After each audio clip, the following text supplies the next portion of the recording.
Hello everyone, मेरा नाम है अमनप्रीत सिंह चड्ढा और आप मुझको देख रहे हैं केजीएस ऐप पर टेस्ट सीरीज 4 जो अभी हमने फ्री टेस्ट सीरीज चलाई थी यूपी ट्रिपल एससी एग्जाम को लेके। आप इस वीडियो में टेस्ट सीरीज के 4th पेपर का सॉल्यूशन देखेंगे।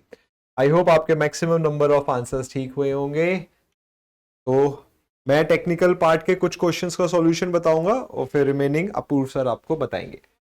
चलिए, तो हम आते हैं क्वेश्चन नंबर 4 पे। सिंपली सपोर्टेड बीम है, इसका स्पैन एल है, यूडीएल कैरी कर रहा है, इंटेंसिटी डब्ल्यू है एंटायर स्पैन पे। अगर आपने यूडीएल को कंसंट्रेटेड लोड डब्ल्यू से रिप्लेस कर दिया सेंटर पर, तो आपको बताना है keeping the same deflection at centre all other parameters, तो ratio of W to W will be क्या होगा। अब देखिए बच्चे, वाईसी की वैल्यू 5/384 WL4 अपॉन EI होगी। अब वो कह रहे हैं कि सेंट्रल डिफ्लेक्शन सेम है, तो ये हो जाएगा WL³ अपॉन 48EI। ठीक है, तो उन्होंने आपसे बोला है कि सेंट्रल डिफ्लेक्शन हम सेम रख रहे हैं, बाकी पैरामीटर सेम है, तो W अपॉन W, तो ये W नीचे ले जाइए, ये 48 इधर आ जाएगा, 48 से ये 8 टाइम्स कट गया, तो W/W आ जाएगा 5L/8। ठीक है, आंसर हो गया ऑप्शन बी। नेक्स्ट क्वेश्चन पर आते हैं। For a beam carrying a UDL the strain energy will be maximum when.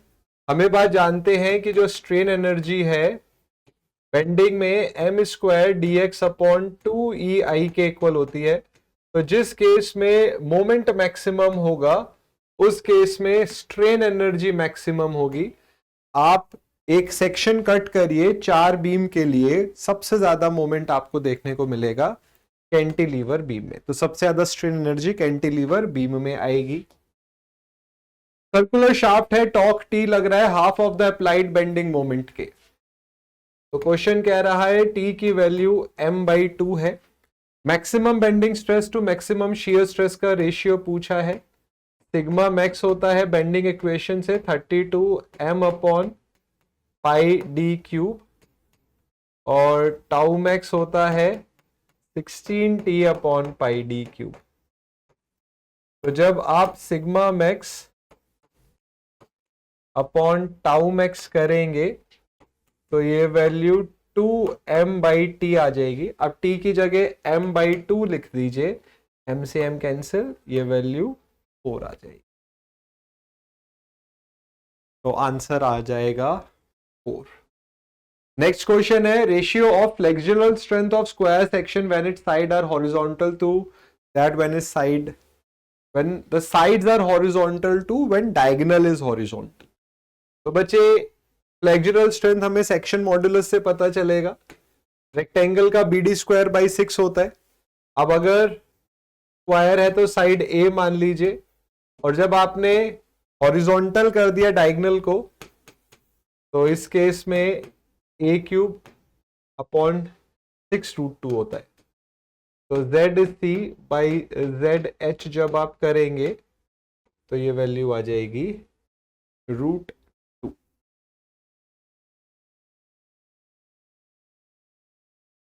ओम का एक और क्वेश्चन है, सॉलिड सर्कुलर शाफ्ट का डायमीटर दे रखा है, टॉर्क दे रखा है, आपको मैक्सिमम शियर स्ट्रेस पता करनी है, तो टाउ मैक्स होगा 16t अपॉन πd³। देखिए आंसर न्यूटन पर mm² में है, तो इस टॉर्क को बदल लीजिए, किलो न्यूटन को न्यूटन में और मीटर को mm में करेंगे तो 10⁶ से मल्टीप्लाई होगी। पाई डी कितना है 100, इसका क्यूब करेंगे 10⁶, तो ये वैल्यू आ जाएगी 128/5, डी ऑप्शन। तो बच्चे ये 5 क्वेश्चन हो गए सोम के। अब आते हैं नेक्स्ट पर। तो according to water cement ratio the strength of workable plastic concrete is what, depends on the amount of water use in the mix, बिल्कुल।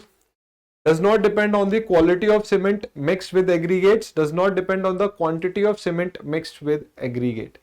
ठीक है, वर्केबल प्लास्टिक कंक्रीट की बात हो रही है, तो ऑल ऑप्शंस आर करेक्ट। ठीक है, थ्योरेटिकल क्वेश्चन है। Strength of concrete shows an increase with what, ये बड़ा अच्छा क्वेश्चन है। Increase in rate of loading.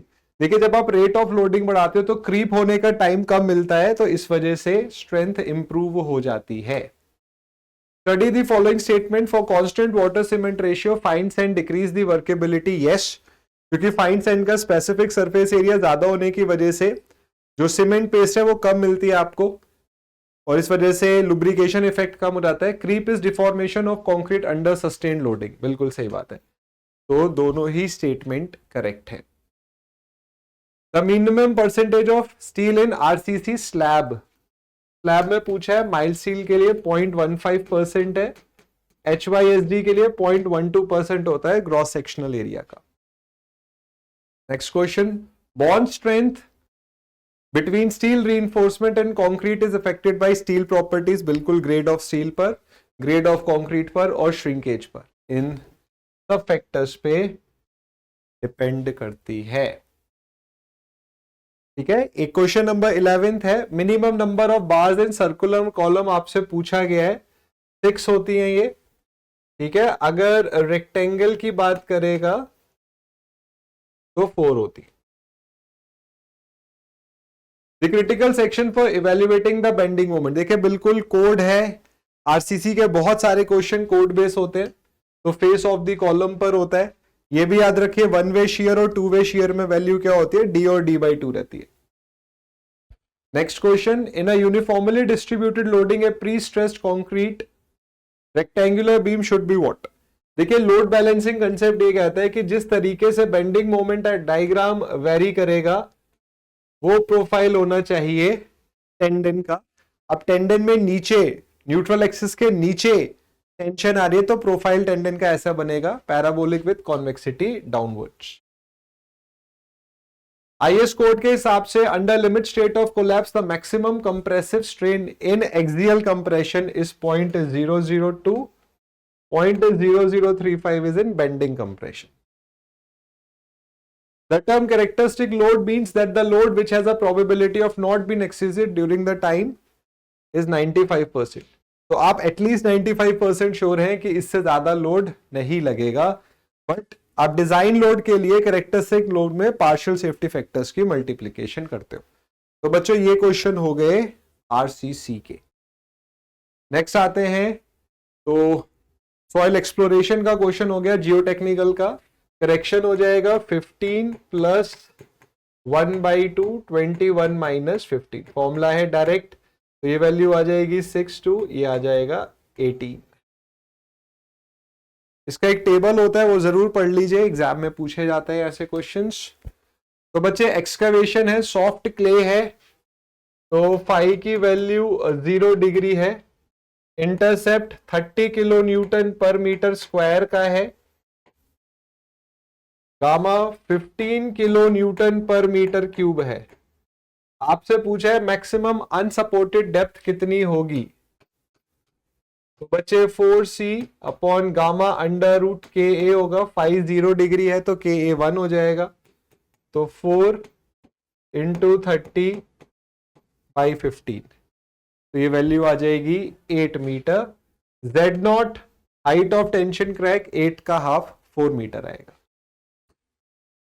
Meniscus और डिस्पर्सिंग एजेंट करेक्शन क्या होंगे, मिनिस्कस हमेशा एडिटिव होता है, डिस्पर्सिंग हमेशा सब्ट्रैक्टिव होता है, तो positive and negative. Temperature depend करता है, ठीक है, अगर घटाएंगे तो नेगेटिव, बढ़ाएंगे तो positive. Liquid limit, plastic limit, shrinkage limit दे रखी है, लिक्विडिटी इंडेक्स आपसे पूछा गया है, तो IL होता है WN - WP अपॉन IP। तो बच्चे WN कितना है 50, WP कितना है 35, IP कितना हो जाएगा 60 - 35। तो दिस इज 15/25, 3/5 मीन्स 0.6, तो 1 में से घटा देंगे तो IC आ जाएगा 0.4। तो जियोटेक का एक और क्वेश्चन हो गया कि वाटर कंटेंट इज व्हाट। देखिए वाटर कंटेंट की रेंज के लिए बोलते हैं ग्रेटर देन इक्वल टू 0। तो नेवर भी ग्रेटर देन 100%, नहीं बिल्कुल हो सकता है। 0 से 100 के बीच में होगा, नहीं 100 से ज्यादा हो सकता है। 0 से लेस है, ऐसा नहीं हो सकता, भी नेगेटिव नहीं हो सकता, 100% से ज्यादा हो सकता है। तो बच्चों ये हमारे हो गए जियो टेक्निकल के question. Which of the following test is used for bitumen. तो बच्चे ब्यूटेमिन का हम पेनिट्रेशन टेस्ट करते हैं और पेनिट्रेशन टेस्ट के बेसिस पे ही आप ब्यूटेमिन का ग्रेड देते हो, जैसे 80/100। A portion of the roadway contiguous with the travelled way and is intended for accommodation of stopped vehicle is shoulder। तो शोल्डर का पर्पस यही होता है कि इमरजेंसी के केस में व्हीकल को शोल्डर पे पार्क करके जो फ्लो है पेवमेंट पर वो मेंटेन रखें। The surface where two successive placement of concrete meet are known as construction joint। तो अगर आपको एक दिन का काम खत्म करना है तो आप कंस्ट्रक्शन जॉइंट देते हो और अगले दिन यहां से काम स्टार्ट करते हो। Bitumen is generally obtained from petroleum product. Crude oil से बनता है, क्रूड ऑयल का रेसिड्यू होता है ब्यूटेमिन, फ्रैक्शनल डिस्टिलेशन करते हैं। Regulatory science are generally circular in shape. कौन सा सर्कुलर नहीं है? स्टॉप साइन नहीं है। स्टॉप साइन जो होता है वो ऑक्टागोनल है।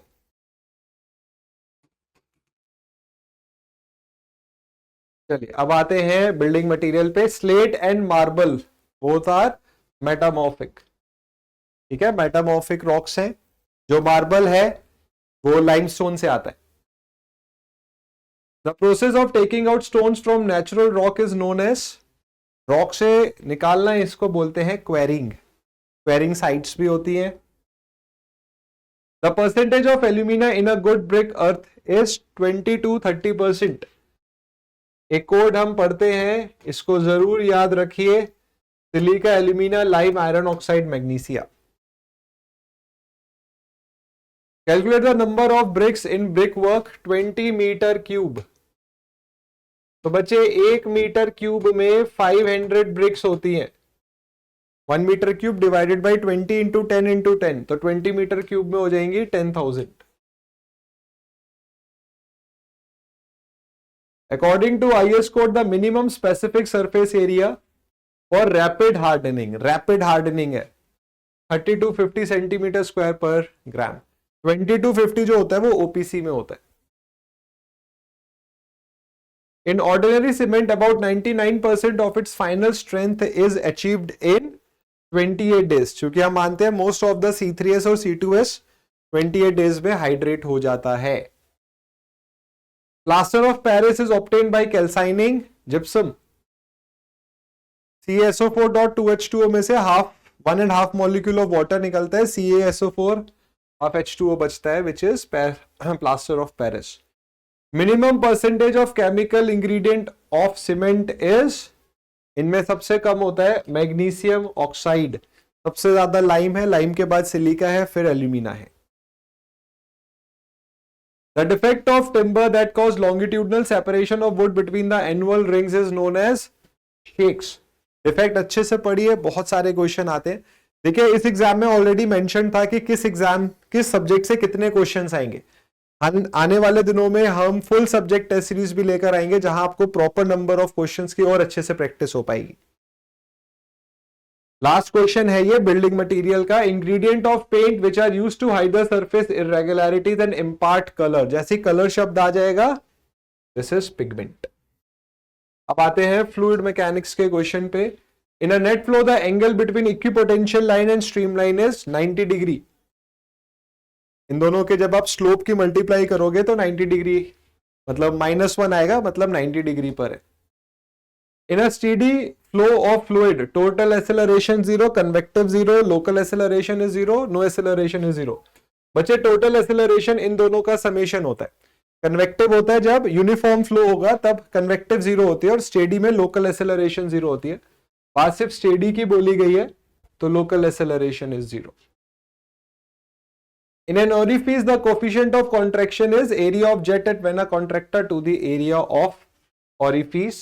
यहां से CD is equals to CV into CC का फॉर्मूला भी पूछा जाता है। Bernoulli equation is invalid for viscous fluid, inviscid होना चाहिए fluid. Power transmitted through a pipeline is maximum when the head loss during friction in the pipe is equal to 1/3 half ये total supply. तो बच्चे power का जो loss होगा क्या होता है, 1/3 ऑफ द टोटल सप्लाई। ठीक है, तो पावर ट्रांसमिटेड जब आप देखेंगे तो जो हेड लॉस होता है वो 1/3 हो जाता है। तो बच्चे ये क्वेश्चन थे अभी तक के। अब जो रिमेनिंग टेक्निकल क्वेश्चंस हैं 25, उनका सॉल्यूशन आपको अपूर्व सर बताएंगे। आई होप आपके मैक्सिमम आंसर सही होंगे। अब आप जो टेस्ट नंबर 5 है उसको जरूर दीजिए, उसमें लेवल और इंप्रूव होगा। और यही हमारा प्रयास था कि जो टेस्ट सीरीज है उसमें ग्रेजुअली हम लेवल को बढ़ाएं और बहुत जल्द हम फुल सिविल इंजीनियरिंग की टेस्ट सीरीज भी लॉन्च करेंगे। स्पेशली टेक्निकल में बहुत फायदा मिलेगा आपको। यहां नंबर ऑफ क्वेश्चंस क्योंकि एग्जाम में था लिमिटेड थे, बट वहां पर आपको सफिशिएंट नंबर ऑफ क्वेश्चंस देखने को मिलेंगे जो बहुत फायदा करेंगे आपको सिविल इंजीनियरिंग के हर एक एग्जाम में। The permissible tensile stress in bolt used for column base। ठीक है, देखिए क्या है कि UPSSC जेई के टेस्ट सीरीज का ये सॉल्यूशन है। अब लगभग 25 क्वेश्चन अपने को सॉल्व करने हैं। ठीक है, तो देखो जो आपके कॉलम के साथ, कॉलम को बेस के साथ जोड़ने वाले जो बोल्ट होते हैं उन्हें एंकर बोल्ट बोलते हैं। उन्हें बोलते हैं दोस्तों एंकर बोल्ट, एंकर बोल्ट बोलते हैं। और उनमें जो परमिसिबल स्ट्रेस होती है वो होती है परमिसिबल स्ट्रेस। परमिसिबल स्ट्रेस जो होती है वो होती है दोस्तों 120 मेगा पास्कल या न्यूटन पर एमएम स्क्वायर, न्यूटन पर एमएम स्क्वायर। तो option A will be the correct answer, option A will be the correct answer. ठीक है, देखो IS 800 के according structure the span length of the flexural member in a continuous frame. अगर जब भी frame होता है तो एज पर IS 800 हमें कौन सी डिस्टेंस लेनी होती है, सेंटर टू सेंटर डिस्टेंस लेनी होती है। सेंटर टू सेंटर डिस्टेंस हमें लेनी होती है। अब यहाँ दिया है centre to distance of the support plus twice the centricity. Diametrically opposite centre to centre of the support होता है, एज टू एज नहीं होता है, सेंटर टू सेंटर डिस्टेंस होता है। Option B is the correct answer, sorry C is the correct answer. अगले question की तरफ बढ़ते हैं। Weight of steel per cubic metre. Weight of steel जो होता है, जो डेंसिटी होती है वो क्या होती है, डेंसिटी ऑफ स्टील आपकी होती है 7850 kg per metre cube, 7850 kg per metre cube. Option A is the correct answer. ठीक है, ऑप्शन ए इसका करेक्ट आंसर है। अगला क्वेश्चन, रोल्ड स्टीम में देखो जो शियर फोर्स होता है, ध्यान रखिएगा, जो बेंडिंग मोमेंट होता है वो कौन रजिस्ट करता है, बेंडिंग मोमेंट रजिस्ट करता है आई सेक्शन में फ्लैंजेस। बेंडिंग मोमेंट जो मोस्टली होता है वो कौन रजिस्ट करता है, फ्लैंजेस रजिस्ट करते हैं, फ्लैंजेस। और जो शियर होता है, मोस्टली जो शियर फोर्स रजिस्ट करता है, मोस्टली जो शियर फोर्स रजिस्ट करता है वो कौन रजिस्ट करता है दोस्तों, वेब रजिस्ट करता है। ये चीज आप ध्यान रखिएगा, web only, web only. The correct answer is option next. देखो टीएमटी बार की जो यील्ड स्ट्रेंथ होती है, ध्यान रखिएगा, माइल्ड स्टील होती है तो 250 हो जाता है, टीएमटी बार है तो उनकी होती है 415 न्यूटन पर MM square. Option is the correct. Next question देखो, लीड टू लिफ्ट अर्थवर्क जब भी हम करते हैं, कितना लीड है, कितना हॉरिजॉन्टल चले, कितना वर्टिकल चले, उसका जो रेशियो होता है लीड टू लिफ्ट का, जो ये रेशियो होता है ये दोस्तों होता है 20। ये ध्यान रखिएगा, ये होता है 20। Option B the correct answer. ठीक है, आगे बढ़ते हैं। ठीक है, देखो expected turnout cubic metre of reinforced brick work per mason. एक मैसन एक दिन में कितना ब्रिक वर्क करता है, तो दोस्तों ध्यान रखिएगा, एक दिन में 1 मीटर क्यूब का ब्रिक वर्क एक मैसन करता है। इस तरीके से उसकी बिलिंग करते हैं। Option A is the correct answer. ठीक है, सैंडी ट्रैक्स के लिए, सैंडी ट्रैक्स के लोग देखो, अब देखो नॉर्मल ट्रैक पे चलना आसान होता है, सैंडी ट्रैक पे डिफिकल्ट होता है, तो उसे एक लीड फैक्टर से मल्टीप्लाई करते हैं। तो दोस्तों आप मुझे बता सकते हैं वो लीड फैक्टर क्या होता है।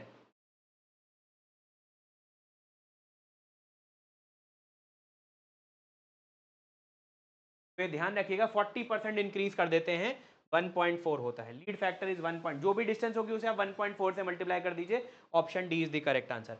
नेक्स्ट देखो, जब भी कभी हम मेजरमेंट बुक में, एमबी में जब भी कभी मेजरमेंट में लिखते हैं तो किस फॉर्मेट में लिखते हैं, लेंथ विड्थ और, तो ये होता है दोस्तों लेंथ विड्थ और डेप्थ के रेशियो में लिखा जाता है, तो ये ध्यान रखिएगा। ठीक है, इसका करेक्ट आंसर है ऑप्शन सी, लेंथ विड्थ और डेप्थ, या फिर हाइट के टर्म में लिखा। Understood everyone. Next question, measurement of steel grill. Steel grill कभी भी आप खरीदने चाहिए, एस्टिमेट अगर आप करेंगे बाई वेट करते हैं, स्टील हमेशा बाई वेट खरीदा जाता है। ठीक है, option C is the correct answer. इनमें से कौन सा सोर्स सबसे हार्ड है, देखो ये करेक्ट आंसर, इन्वायरमेंट का ये क्वेश्चन है, river water, lake water, deep well water या शैलो वेल, तो करेक्ट आंसर हो जाएगा डीप वेल वाटर। इसका रीजन दोस्तों क्या है, डीप वेल वाटर रॉक के कांटेक्ट में होता है। Deep well water, deep well water जो होता है दोस्तों वो रॉक के कांटेक्ट में होता है। रॉक के कांटेक्ट में, रॉक के जो मिनरल्स होते हैं उसमें होता है कैल्शियम और मैग्नीशियम। रॉक के मिनरल्स में होता है कैल्शियम मैग्नीशियम, उसमें से हार्डनेस आ जाती है। तो डीप वेल वाटर जो होता है वो दोस्तों सबसे हार्ड होता है, ये चीज आप ध्यान रखिएगा। नेक्स्ट, बहुत ये आप लोगों ने किया भी होगा, ट्यूबवेल जो होता है मोस्टली कौन सा ट्यूबवेल भारत में पाया जाता है दोस्तों, तो स्ट्रेनर टाइप होता है। ध्यान रखिएगा दोस्तों, strainer type tubewells are found in India. ये बात समझ में आ गई दोस्तों, हाँ कि ना? नेक्स्ट देखिए, जो परमिसिबल कलर होता है डोमेस्टिक वाटर का, प्लेटिनम कोबाल्ट स्पेल पे, तो ये परमिसिबल वैल्यू है। जब भी कुछ नहीं दिया होगा, आईएस कौन सा मानोगे आप, आईएस 10500 मानोगे। तो इसमें परमिसिबल कलर कितना होता है, परमिसिबल कलर जो आपका होता है, एक तो एक्सेप्टेंस वैल्यू होती है वो 5 होती है, परमिसिबल वैल्यू कितनी होती है, 15 मिलीग्राम पर लीटर, 15 मिलीग्राम पर लीटर। तो करेक्ट आंसर क्या हो जाएगा, ऑप्शन सी। समझ में आया, ये चीज पूछ।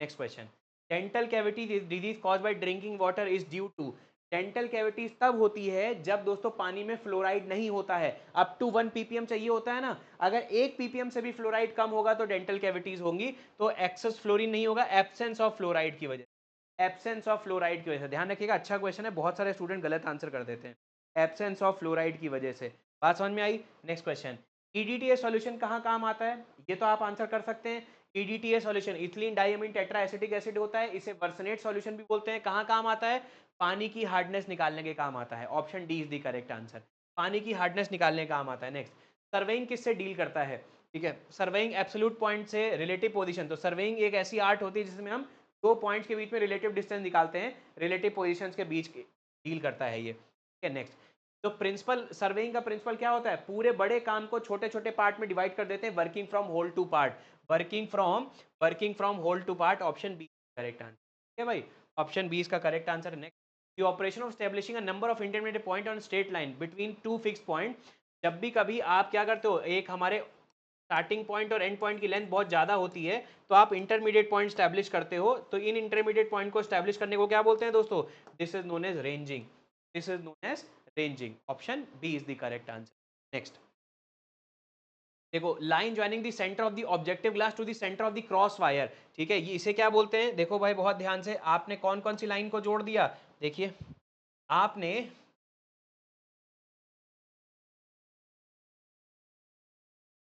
ये देखो भाई, ये आई पीस है, ये ऑब्जेक्टिव है, और यहां पर दोस्तों क्या होता है, अब आपने इस पॉइंट को जोड़ दिया, इस पॉइंट को जोड़ा, तो ये क्या होती है दोस्तों, ये क्या होती है, this line is known as, क्या बोलेंगे इसे, क्या बोलेंगे इसे, line joining the centre of the objective to the centre of the cross hair is known as line of collimation, इसे बोलेंगे दोस्तों line of collimation. Option D is the correct answer, ठीक है भाई। नेक्स्ट क्वेश्चन, जेनिथ पॉइंट क्या होता है, zenith point observer के ऊपर होता है, ये जी ध्यान रखिएगा। The correct answer will be, zenith point बताओ क्या होता है, above the observer station, observer station के ऊपर वाला जो पॉइंट होता है जेनिथ होता है, Nadir point below the observer होता है, ये एक चीज आप ध्यान रखिएगा। नेक्स्ट क्वेश्चन, क्रॉप यील्ड क्या होती है, कितना प्रोडक्शन हुआ है हेक्टेयर पर, टनेज पर, मतलब वेट पर यूनिट हेक्टेयर, तो क्विंटल पर हेक्टेयर जो होता है दैट इज क्रॉप यील्ड होता है, ठीक है, ये चीज आप ध्यान रखिएगा। नेक्स्ट क्वेश्चन क्या है, कितना आपको पानी का डेप्थ देना होता है राइस के लिए, तो राइस के लिए जो ड्यूटी, जो डेल्टा होता है, delta for rice is 120 centimetre, 120 centimetre rice के लिए, ध्यान रखिएगा 120 सेंटीमीटर होता है। नेक्स्ट, मीडियम इरिगेशन प्रोजेक्ट कौन कौन से होते हैं, मीडियम इरिगेशन प्रोजेक्ट वो होते हैं जिन जो कितने एरिया में होते हैं, 2000 से लेके 10,000 हेक्टेयर में जो इरिगेशन प्रोजेक्ट होते हैं उन्हें मीडियम इरिगेशन प्रोजेक्ट बोलते हैं। Option C. Next, surface irrigation किसके लिए बेस्ट सूटेड होता है, ये आपको करेक्ट आंसर बताना है। सरफेस इरिगेशन जो आपका होता है वो किसके लिए सूटेबल होता है, जब सॉइल की इनफिल्ट्रेशन कैपेसिटी लो से मॉडरेट होती है, क्योंकि बहुत ज़्यादा हाई होगी इनफिल्ट्रेशन कैपेसिटी तो आपका कैपिलरी रूट जोन में नहीं रुकेगा, वो नीचे ड्रेन हो जाएगा। तो जब लो से मॉडरेट इनफिल्ट्रेशन कैपेसिटी होती है तभी हम सरफेस इरिगेशन करते हैं। नेक्स्ट क्वेश्चन, ऑर्किड ऑफ देखो मैंगो ट्रीज के जो बागान होते हैं उनके लिए सबसे बेस्ट इरिगेशन टेक्निक कौन सी होती है, बेसिन फ्लडिंग होती है। Option B. आई होप आपने ये सारे क्वेश्चन देखे होंगे, मैंने थोड़े जल्दी कराए हैं, ठीक है, इनके सॉल्यूशंस मैंने थोड़े थोड़े जल्दी करा दिए हैं। आई होप आपने एक एक पॉइंट को समझा होगा। आई होप आपको समझ में आया होगा कि भाई किसी भी टेस्ट को क्वालिफाई करने के लिए आपको थॉरो नॉलेज होनी और आपका क्विक रिस्पॉन्स होना चाहिए। वो तभी होता है दोस्तों जब आप क्या करते हैं, मल्टीपल टाइम्स रिवीजन करते हैं, क्योंकि कुछ सब्जेक्ट आपने पढ़ लिए, कुछ सब्जेक्ट हो सकता है आपने नहीं पढ़े होंगे। तो जो सब्जेक्ट नहीं पढ़े होते हैं एग्जाम से पहले, आप उनके बस समरी या फिर शॉर्ट नोट्स पढ़ के भी चले जाते हैं, तो चांसेस होते हैं कि आप क्वेश्चन बना ले जाए। नमस्कार साथियों, आप सभी का स्वागत है UP triple SC JE mock test number 4 में। आप सभी बच्चों का स्वागत है खान ग्लोबल स्टडीज में भी। जैसा कि आप सभी जानते हैं कि इससे पहले 3 मॉक टेस्ट आप लोगों ने थॉरोली देख लिए होंगे, अच्छे से समझ लिए होंगे और उनको आपने बहुत अच्छे से पढ़ा भी होगा, ऐसा मुझे लगता है। ठीक है, तो सभी बच्चे एक बार इस सेशन को भी बहुत ध्यानपूर्वक देखिएगा ताकि सभी क्वेश्चंस आपको प्रॉपरली क्लियर हो जाएं। ठीक है, चलिए देखते हैं पहले क्वेश्चन को। ये रहा बेटा आपका पहला क्वेश्चन, ध्यानपूर्वक देखेंगे और समझने की कोशिश करेंगे। लिखा है the command control plus Z is used to, है ना। अगर मैं यहां पर बात करूं रीडू कमांड की, तो रीडू कमांड के लिए जो शॉर्टकट की बनाई गई है वो कंट्रोल प्लस वाई कमांड है। अनडू कमांड के लिए जो बनाई गई है वो कंट्रोल प्लस जेड है। सेव के लिए जो बनाई गई है वो कंट्रोल प्लस एस है और प्रिंट के लिए जो बनाई गई है वो कंट्रोल प्लस पी है। ठीक है, अगर आप चाहें तो प्रिंट के लिए एक शॉर्टकट की और याद रख लीजिएगा,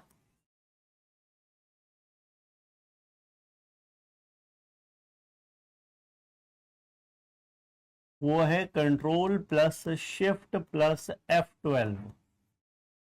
ठीक है, ऐसे ही एक शॉर्टकट की और बहुत इंपॉर्टेंट है और वो है प्रिंट प्रीव्यू की शॉर्टकट की, और इसको हम बोलेंगे कंट्रोल प्लस F2। फाइनल इस क्वेश्चन का जो आंसर आया वो अनडू आ गया। ठीक है, अच्छा अनडू और रीडू में क्या डिफरेंस है, तो सिंपल शब्दों में समझिए कि रीडूइंग यानी कि रीडू, है ना, रीडूइंग लास्ट एक्शन करने से पहले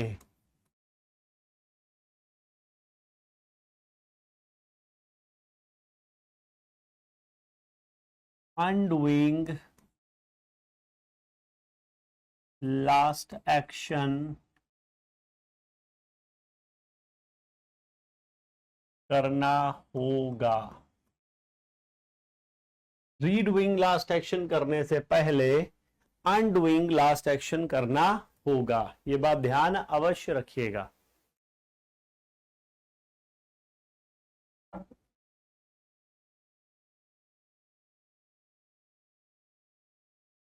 Which memory is located on the CPU chip? कौन सी मेमोरी यहां पर CPU चिप में रहती है, ध्यान से समझिए। रैम यहां पर एक टेम्पररी मेमोरी है, रैम यहां पर एक टेम्पररी मेमोरी होती है, रोम यहां पर एक परमानेंट मेमोरी होती है। रोम प्यारे बच्चों यहां पर एक परमानेंट मेमोरी होती है। ठीक है, वर्चुअल मेमोरी की बात करें ये क्या है, तो इसके आगे लिखेंगे part of hard disk, part of a hard disk used as a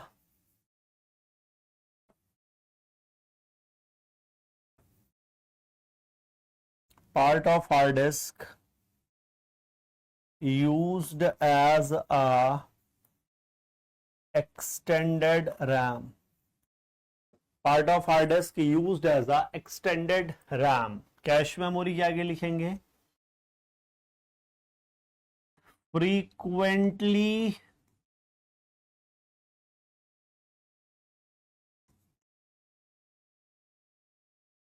accessed by CPU। Cache memory के लिए लिखेंगे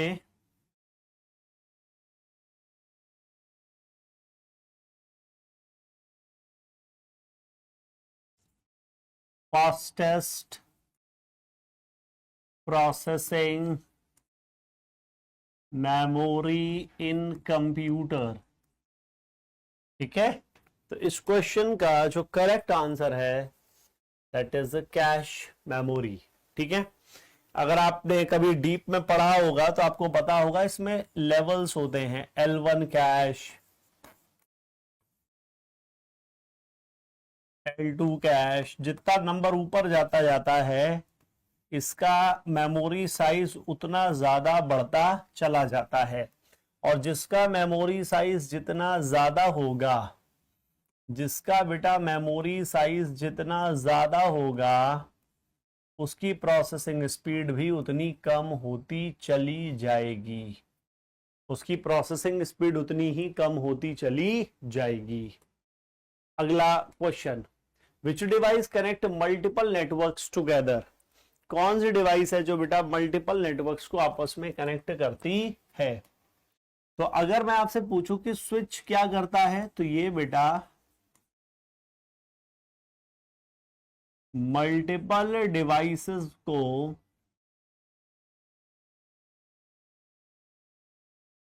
एक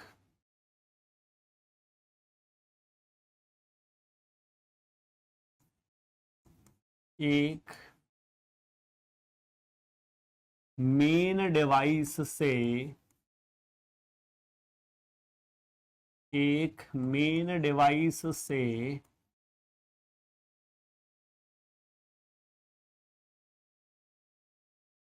कनेक्ट करता है। मल्टीपल डिवाइसेस को एक मेन डिवाइस से कनेक्ट करता है। राउटर क्या करता है, ये बेटा मल्टीपल नेटवर्क्स को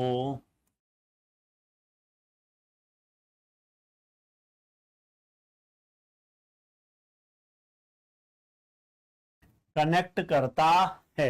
ठीक है, सेम एज स्विच, ये जो स्विच काम कर रहा है, लेकिन स्विच जो है बेटा वो मॉडर्न है, ये एक ओल्ड डिवाइस है, मतलब ओल्ड टेक्नोलॉजी डिवाइस है। रिपीटर क्या करता है,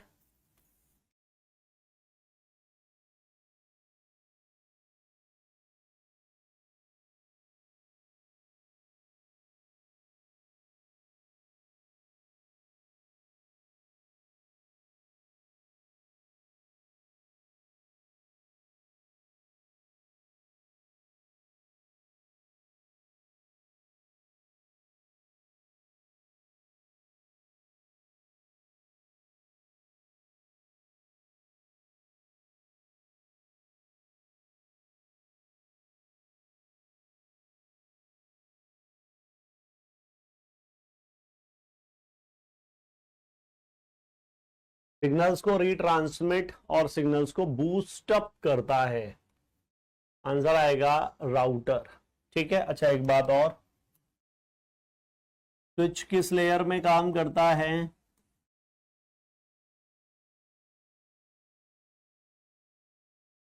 तो डेटा लिंक लेयर में। राउटर किस लेयर में काम करता है,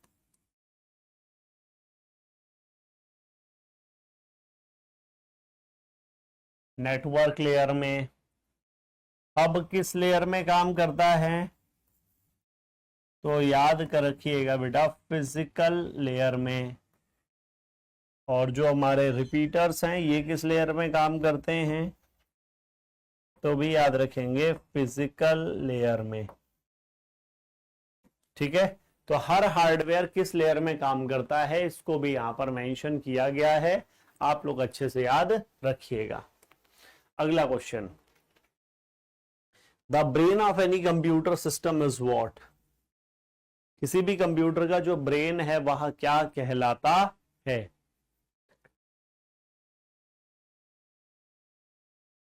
ALU क्या है? ये पार्ट ऑफ CPU होता है और इसका फुल फॉर्म होता है अरिथमेटिक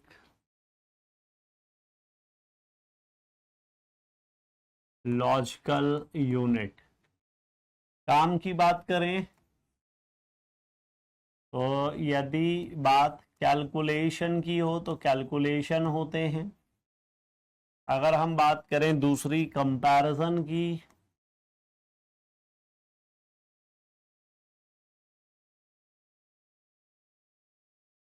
डिसीजन मेकिंग की कंपैरिजन की डिसीजन मेकिंग की वो सारे काम भी ALU में होते हैं। ठीक है। अगर हम बात करें बेटा मेमोरी की तो मेमोरी हमारे पास दो प्रकार की होती हैं। एक होती है सर हमारी प्राइमरी मेमोरी और एक होती है सर हमारी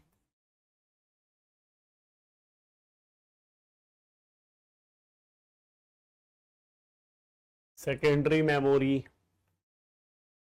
तो जो हमारी प्राइमरी मेमोरी है वो क्या करती है? वो टेक्निकली डेटा प्रोसेसिंग करती है और जो हमारी सेकेंडरी मेमोरी होती है वो टेक्निकली डेटा स्टोरेज को मैनेज करती है। वो टेक्निकली डेटा स्टोरेज को मैनेज करती है। इसके बाद आता है CPU,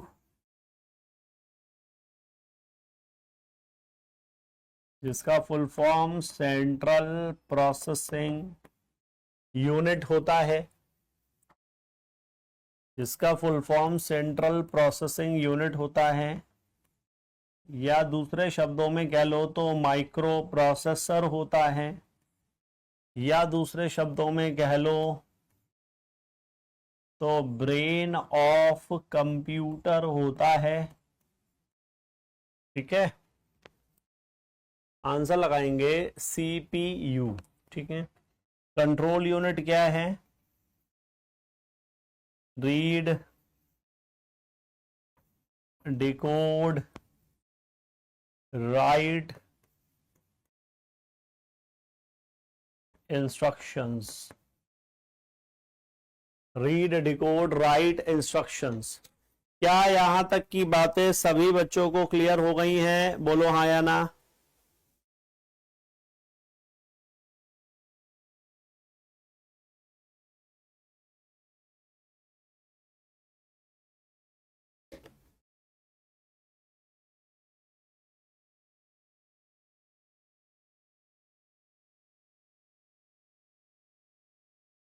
Which of the following is open source software? निम्नलिखित में कौन है बेटा जो ओपन सोर्स सॉफ्टवेयर की कैटेगरी में आएगा? ठीक है। तो देखिए, अगर हम बात करें MS ऑफिस की,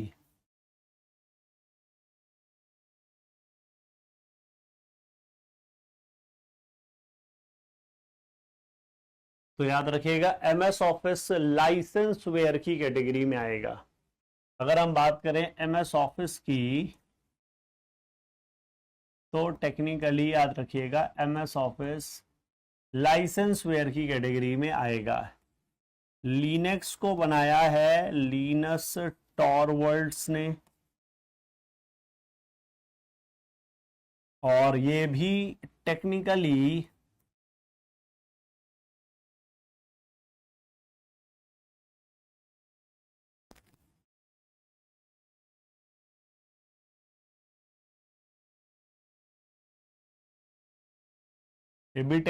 बेटा ओपन सोर्स सॉफ्टवेयर में आएगा। ये टेक्निकली बेटा ओपन सोर्स सॉफ्टवेयर में आएगा। विंडोज 10 की बात करें, विंडोज 10 की बात करें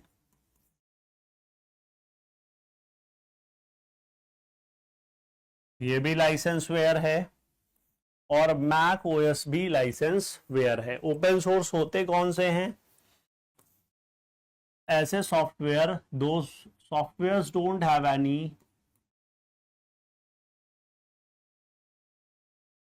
softwares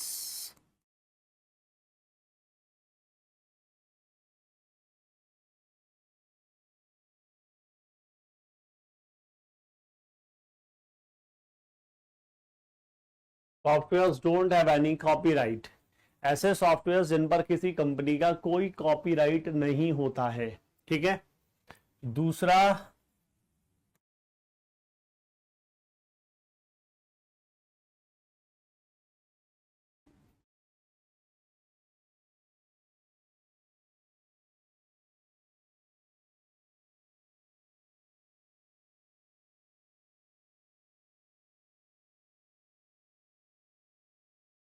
source code of software is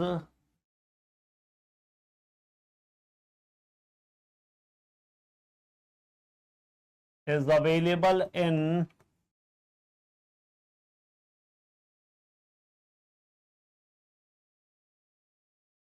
public domain. Source code of software is available in public domain for modifications.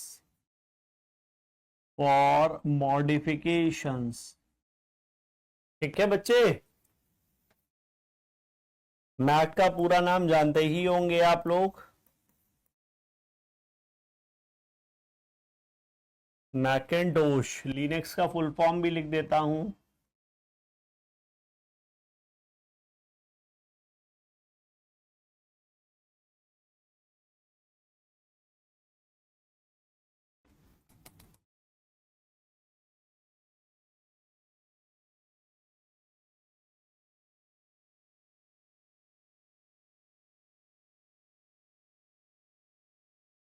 lovable intellect not using XP.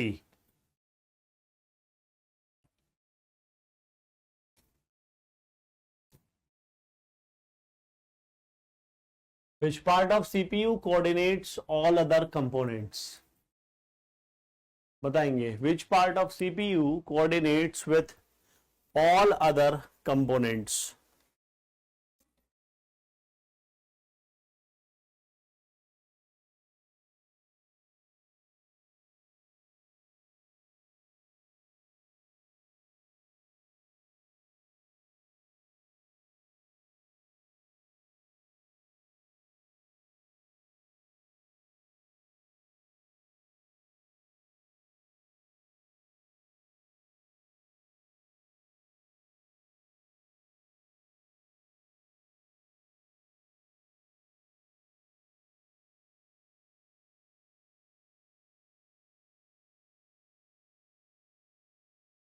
ALU क्या करता है बेटा?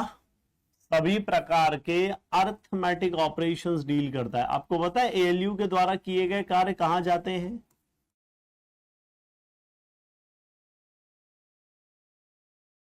ALU के द्वारा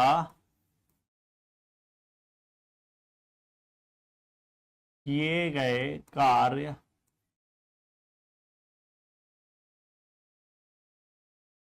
एक्यूमुलेटर में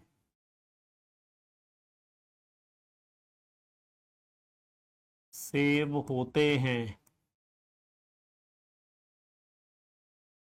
एक्यूमुलेटर में सेव होते हैं। इस क्वेश्चन का आंसर कंट्रोल यूनिट है। रजिस्टर क्या है? फंडामेंटल यूनिट ऑफ CPU कह लो।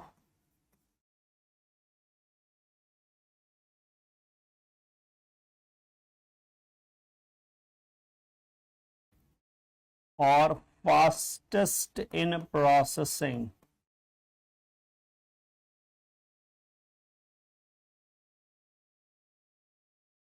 Fastest in processing holds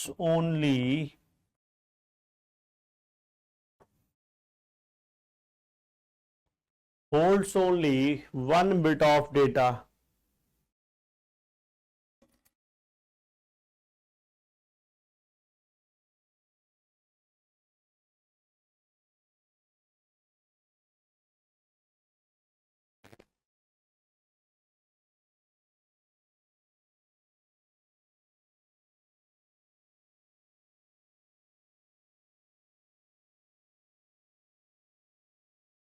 the binary number 1011 is equivalent to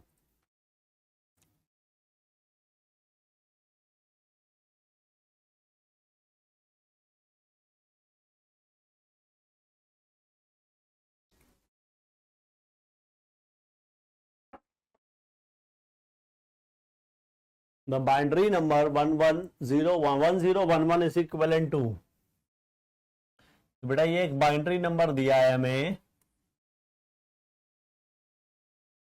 1011, ये एक बाइनरी नंबर दिया है, इसका निकाल लो डेसिमल इक्विवेलेंट, है ना। बाइनरी नंबर दिया है बेटा, इसका निकाल लेना है डेसिमल इक्विवेलेंट। क्लियर। तो ये हो गया 1, ये हो गया 0, ये हो गया 1 और ये हो गया 1। 2 की पावर 0, 2 की पावर 1, 2 की पावर 2 एंड 2 की पावर 3। ये हो गया 8, ये हो गया 4, ये हो गया 2 और ये हो गया 1। 8 1 जा 8, 4 0 जा 0, 2 1 जा 2 एंड 1 1 जा 1। 8 2 10 और 1 11। 11 जो है इस क्वेश्चन का एकदम करेक्ट आंसर आ चुका है। अगला question, which command is used to check connectivity between two devices, please बताएंगे।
दो डिवाइसेस के बीच में बेटा कनेक्टिविटी की बात करनी है ना। तो ये आईपी कॉन्फ़िग है एक, दूसरा है आपका पिंग, ठीक है।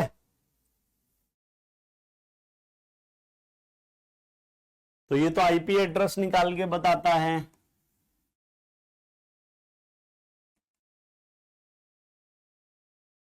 ठीक है।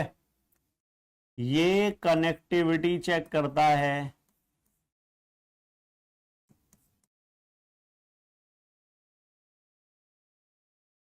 ये कनेक्टिविटी चेक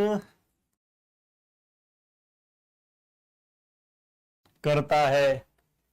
ये क्या करता है बेटा, ये कनेक्टिविटी चेक करता है आईसीएमपी के थ्रू। तो यहां पर आईसीएमपी का भी फुल फॉर्म लिखेंगे, इंटरनेट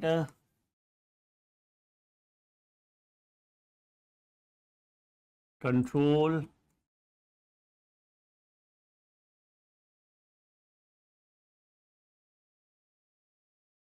मैसेज प्रोटोकॉल, ठीक है। और पिंग का फुल फॉर्म लिखेंगे, that is packet internet grouper. तो आंसर आ जाएगा पिंग। ये होता है आपका ट्रेस रूट।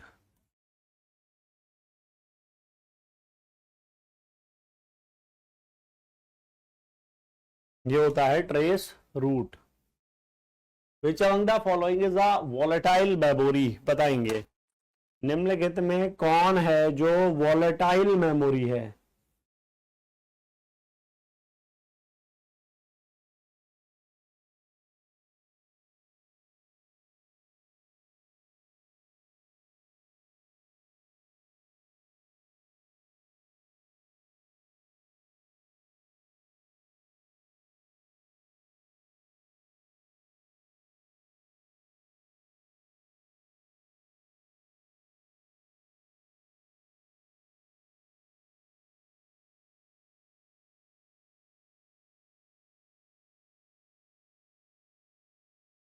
रोम तो परमानेंट है ना,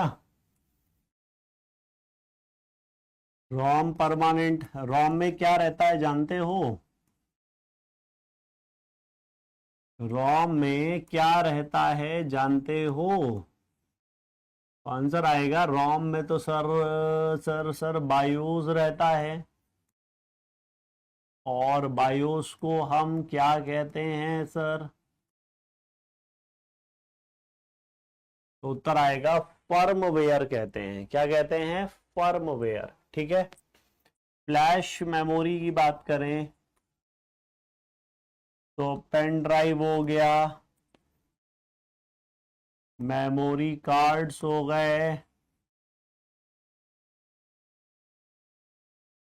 एसएसडी हो गया, ये सभी हमारे फ्लैश मेमोरी में आते हैं।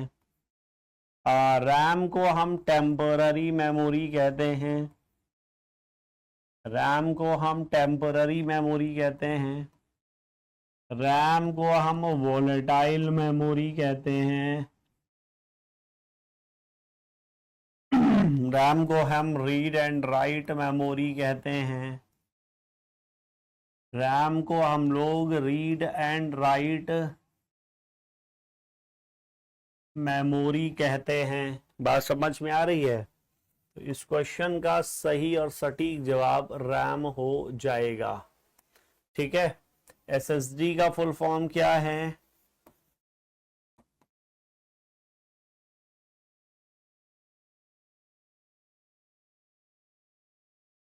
Solid state drive. अगला question, the command to open task manager directly बताएंगे।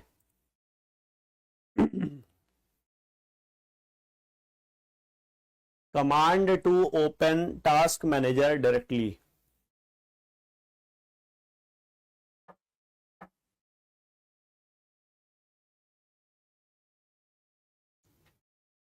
बेटा मेरी बात सुनो, ये जो आप शॉर्टकट की देख रहे हैं ना,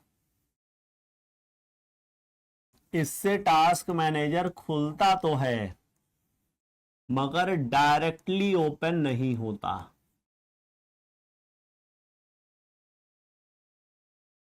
डायरेक्टली ओपन नहीं होता है। ठीक है। और हां, कभी कभी यही सेम शॉर्टकट की कंप्यूटर को रीस्टार्ट करने में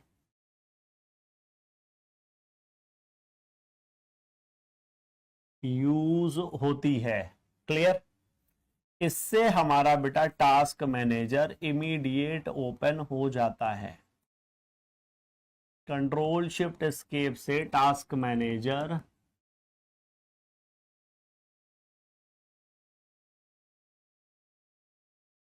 इमीडिएट ओपन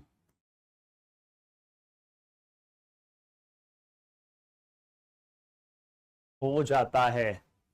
ऑल्ट F4 जो है ये क्या है?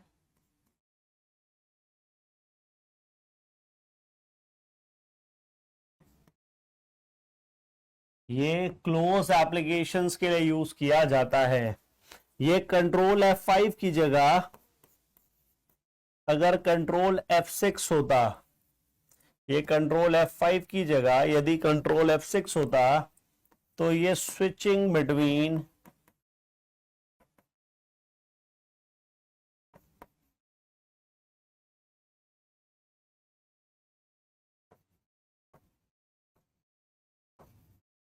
डॉक्यूमेंट्स में यूज होता।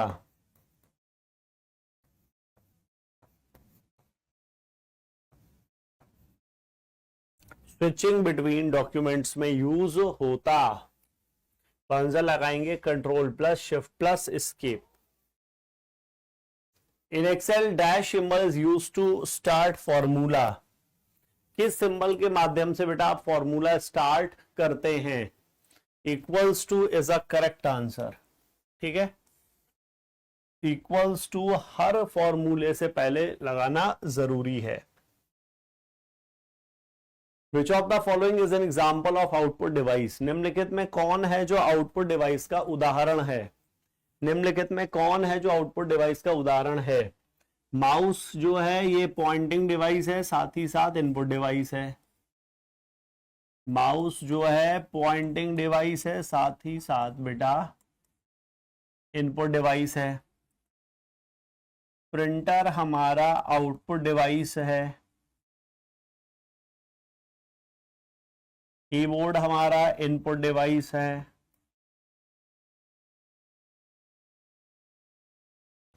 और स्कैनर जो है ये क्या है, तो आंसर आ जाएगा स्कैनर भी हमारा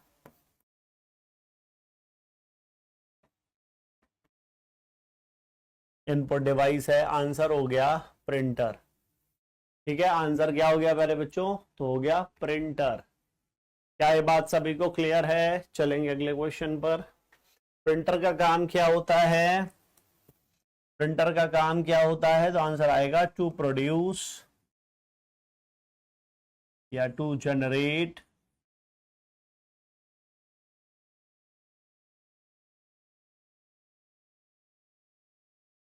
hard copy of any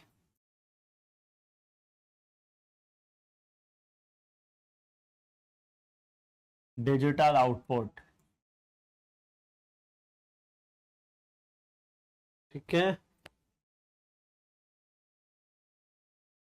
what is the default extension of MS Word. तो जैसे कि आप .txt देख रहे हैं, ये नोट पैड का बाय डिफॉल्ट एक्सटेंशन है। MS वर्ड का कहा जाए बेटा तो ये दोनों ही जो हैं ये MS वर्ड के एक्सटेंशंस हैं।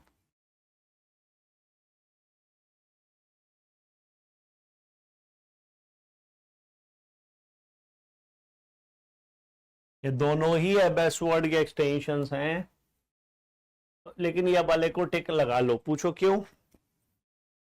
मान लो जैसे आपसे वैसे तो वर्जन देना चाहिए था, है ना, तो याद रखना MS वर्ड 2003 तक का जो वर्जन है इसका एक्सटेंशन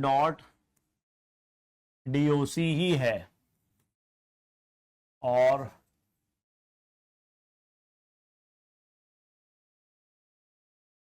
MS वर्ड 2007 तक का जो वर्जन है इसका एक्सटेंशन जो है वो .docx है। ठीक है, क्लियर? तो यहां पर ये जो X लेटर है इसका मतलब ध्यान रखिएगा, this is XML।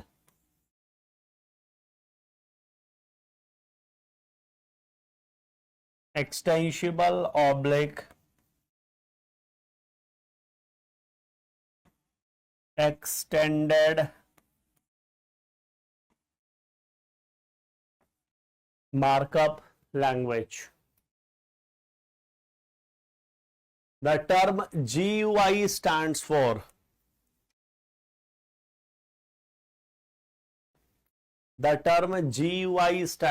graphical user interface.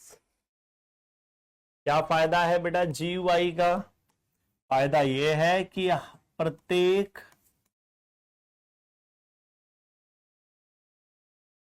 File comma folder comma application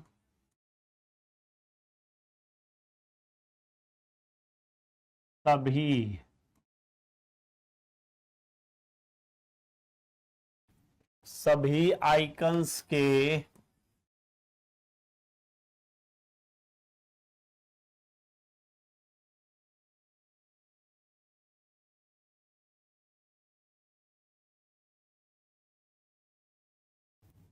सभी बेटा आइकन्स के रूप में नजर आते हैं। ठीक है ना, सभी आपको प्यारे बच्चों कैसे दिखते हैं, तो उत्तर आ जाएगा आइकन्स के रूप में नजर आते हैं। GUI की यह विशेषता होती है। और अगर हम फर्स्ट ऑपरेटिंग सिस्टम की बात करें जिसमें GUI की विशेषता थी, ग्राफिकल यूजर इंटरफेस था, तो उस ऑपरेटिंग सिस्टम का नाम मैकिन्टोश है। और उससे पहले GUI से पहले जो ऑपरेटिंग सिस्टम चलते थे वे सभी कमांड ड्रिवन थे। जैसे डॉस, यूनिक्स, ये सभी जो थे ये बेटा कमांड ड्रिवन ऑपरेटिंग सिस्टम्स हुआ करते थे। यूनिक्स हो गया, लिनक्स वैसे वर्तमान में अगर देखा जाए तो GUI है, लेकिन जिस समय की हम बात कर रहे हैं उस समय वो कमांड ड्रिवन ही था। अगला question, which command is used to shut down the computer via command prompt? बताएंगे बेटा, बहुत शानदार क्वेश्चन है। किस कमांड के माध्यम से आप कंप्यूटर को शट डाउन करते हैं कंप्यूटर में? तो देखिए, आपने लिखना है शट डाउन /s और एंटर मार देना है। इससे आपका कंप्यूटर सफलतापूर्वक शट डाउन हो जाता है। आपको लिखना है शट डाउन /r और एंटर मार देना है। इससे आपका कंप्यूटर सफलतापूर्वक रीस्टार्ट हो जाता है। /l, इससे सर आपका कंप्यूटर सफलतापूर्वक लॉग ऑफ हो जाता है। /h, इससे सर आपका कंप्यूटर सफलतापूर्वक हाइबरनेट हो जाता है। और आपको पता है ये जो हम यहाँ /r/l करके लिख रहे हैं, इन्हें क्या कहते हैं? तो याद रखिएगा बेटा, इन्हें हम स्विच कहते हैं। स्विच कहते हैं, और स्विच ही होते हैं जो डॉस में किसी भी कमांड के एक्शन को डिसाइड करने में हमारी मदद करते हैं। तो आंसर आएगा शट डाउन /s। ठीक है, तो चलिए बेटा, इस मॉक टेस्ट का यहीं पर अंत होता है। मुझे उम्मीद है कि आप सभी लोगों ने यहाँ पर चीजों को बहुत ध्यान से सुना होगा, समझा होगा, सभी पॉइंट्स को बहुत थॉरोली नोट किया होगा। आपको हर क्वेश्चन के साथ जो भी पॉसिबिलिटीज हो सकती हैं वो सभी बता करके आगे बढ़ा हूं मैं। ठीक है, तो केवल आपने 15 क्वेश्चन सॉल्व नहीं करे हैं, कम से कम 25 क्वेश्चन लगभग सॉल्व करे हैं। ठीक है, नमस्कार, जय हिंद, वंदे मातरम। आप सभी का स्वागत, आप सभी का इस्तकबाल आपके अपने सबसे फेवरेट KGS परिवार में। आइए शुरू करते हैं आज मॉक 4 को, क्योंकि पिछले हमने मॉक 3 देख लिए हैं। आज हम बात करेंगे मॉक 4 की। मेरी आवाज आ रही है प्रॉपर? चलो बढ़िया, आ जाओ मित्र। पहला क्वेश्चन हम अब देखते हैं, और ये UPGK का बेहतरीन सेशन है। आज बताओ, फटाफट बताना मेरे दोस्त, क्या पूछा जा रहा है। सबसे पहला प्रश्न आपके लिए क्या है, जल्दी से बताओ कि सर ये पूछा गया है। अगर मैं बात कर लेता हूं यहाँ पर, जल्दी से बताना। प्रश्न क्या कह रहा है कि उत्तर प्रदेश के किस जिले में सबसे अधिक वन क्षेत्र पाया जाता है? सबसे अधिक वन क्षेत्र उत्तर प्रदेश के किस जिले में पाया जाता है, जल्दी से बताना। तो अगर मैं बात कर लेता हूं सर कि जो वन नीति आई थी, अगर मैं बात करूंगा यहाँ पर वन नीति के बारे में, फॉरेस्ट पॉलिसी, तो वन नीति अब तक कुल कितने बार आ चुकी है? तो अब तक सर वन नीति आ चुकी है कितनी बार? 3 बार। कितनी बार आ चुकी है? 3 बार। पहली वन नीति आई थी 1894 में, दूसरी वन नीति आई थी 1952 में, और तीसरी बार वन नीति आई थी कब? 1988 में। और जो दूसरी वाली वन नीति आई थी, इसमें यह कहा गया कि सर कम से कम 33% वन होनी चाहिए। कम से कम भारत में कितने परसेंट वन होने चाहिए? 33% वन होने चाहिए। इसमें से 66% वन लगभग कहां पर हो? पहाड़ी क्षेत्र में हो। और मैदानी क्षेत्र में कितने परसेंट वन हो? तो मैदानी क्षेत्र में वन हो मेरे दोस्त, क्या कह दिया गया सर? मैदानी क्षेत्र में वन हो लगभग 25%। ओके, तो अगर मैं बात कर लेता हूं कि सर इस वन नीति के आधार पर, इस फॉरेस्ट पॉलिसी के आधार पर उत्तर प्रदेश में तो वन सबसे ज्यादा कहां मिलेंगे? सोनभद्र। ये वो जिला है जिसकी सीमा 4 राज्यों से लगती है। उत्तर प्रदेश का सबसे दक्षिणी जिला है सोनभद्र। यही वो जिला है जहां पर सबसे ज्यादा अनुसूचित जनजाति पाई जाती है। सोनभद्र की बात कर लेता हूं, याद रखना। और अगर मैं बात कर लेता हूं कि जो लास्ट हमारे पास वन नीति है, जो लास्ट वन रिपोर्ट है, वन रिपोर्ट कौन जारी करता है? तो वन रिपोर्ट जारी करता है कौन सा? वन सर्वेक्षण विभाग। और इसके आधार पर 2023 के आधार पर भारत में कितने परसेंट बनते? 25.17% बनते भारत में। ओके, याद रखना 2023 की रिपोर्ट के आधार पर। और जो फॉरेस्ट जो वन रिपोर्ट आती है वो 2 साल के बाद जारी होती है। आ जाओ, क्या पूछा जा रहा है, जल्दी से बताना।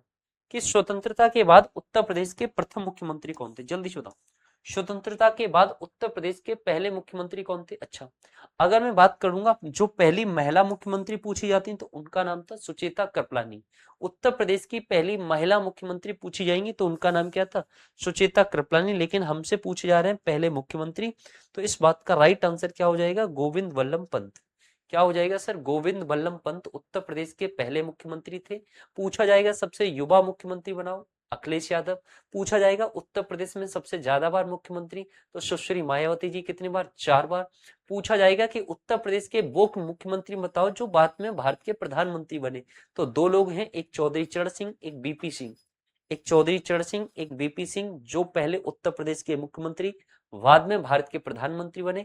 पूछा जाएगा उत्तर प्रदेश की पहली महिला मुख्यमंत्री सुचिता कृपलानी, सबसे ज्यादा बार मुख्यमंत्री सुश्री मायावती, सबसे युवा मुख्यमंत्री अखिलेश यादव, और लगातार 2 बार मुख्यमंत्री रहने वाले कौन है? तो उनका नाम है योगी आदित्यनाथ। ठीक है ना। चलें, वर्तमान में योगी आदित्यनाथ जी हैं मुख्यमंत्री और 2 उप मुख्यमंत्री हैं, ब्रजेश पाठक और केशव प्रसाद मौर्य। ठीक है ना बेटा। क्वेश्चन नंबर 3 पर आते हैं, क्या पूछा जा रहा है? अरे भाई साहब, क्वेश्चन नंबर 3 देखो क्या पूछा जा रहा है। इस प्रश्न को देखना क्या कह रहा है कि उत्तर प्रदेश का कौन सा शहर पूर्व का मैनचेस्टर, मैनचेस्टर शहर की अगर मैं बात कर लूं तो वास्तव में जो मैनचेस्टर शहर है वो ब्रिटेन में है, जो अपने सूती वस्त्र के लिए जाना जाता है, जो कहां पर है? ब्रिटेन में है। अगर मैं बात करूंगा यहां पर ऐसे ही पूछा जाता कि सर ये बताओ भारत का मैनचेस्टर पूछा जाता, तो भारत का अगर मुझसे मैनचेस्टर पूछा जाता तो उसका नाम है अहमदाबाद। क्या नाम है? उसका नाम है अहमदाबाद। अहमदाबाद प्रसिद्ध है किसके लिए? सूती वस्त्रों के लिए प्रसिद्ध है। कौन? अहमदाबाद, है ना। अगर मुझसे यही बात पूछा जाता है कि उत्तर भारत का मैनचेस्टर बताओ, उत्तर भारत का मैनचेस्टर बताओ, उत्तर भारत का मैनचेस्टर, तो वो कौन सा है? वो है कानपुर। वो कौन सा है? वो है कानपुर। और अगर मुझसे यही पूछा जाता दक्षिण भारत का बताओ, दक्षिण भारत का मैनचेस्टर बताओ, तो उसका नाम है कोयम्बटूर। और कोयम्बटूर पड़ता है कहां पर? कोयम्बटूर पड़ता है तमिलनाडु में। इस बात का राइट आंसर हो जाएगा क्या? कानपुर। कानपुर को उत्तर प्रदेश की वाणिज्यिक राजधानी कहा जाता है, चमड़े की नगरी कहा जाता है। किसे? कानपुर को। याद रखना इस बात को, ठीक है ना।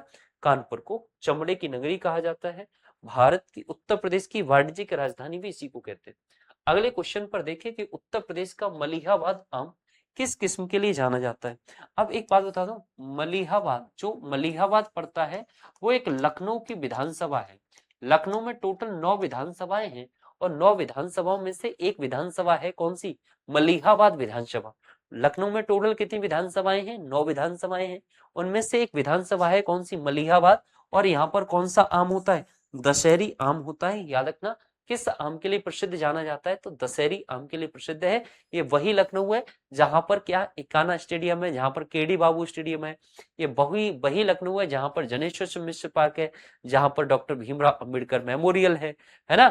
जहां पर अगर मैं बात करूंगा गन्ना है, भारतीय गन्ना अनुसंधान केंद्र भी है, जहां पर औषधि अनुसंधान केंद्र भी है ना। जिसे नजाफत की नगरी कहा जाता है, नसापत की नगरी कहा जाता है, जिसे चिकनकारी की नगरी कहा जाता है, जिसे नवाबों की नगरी कहा जाता है, वो लखनऊ है ना, जो स्टार्टिंग में कभी लक्ष्मण के नाम पर, लखन के नाम पर पड़ा था।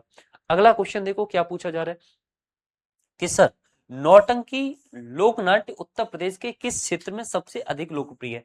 उत्तर प्रदेश में सबसे अच्छा, जो सबसे प्रसिद्ध लोकप्रिय लोक नृत्य है उसका नाम नौटंकी है। लेकिन नौटंकी ज्यादातर कहाँ होता है?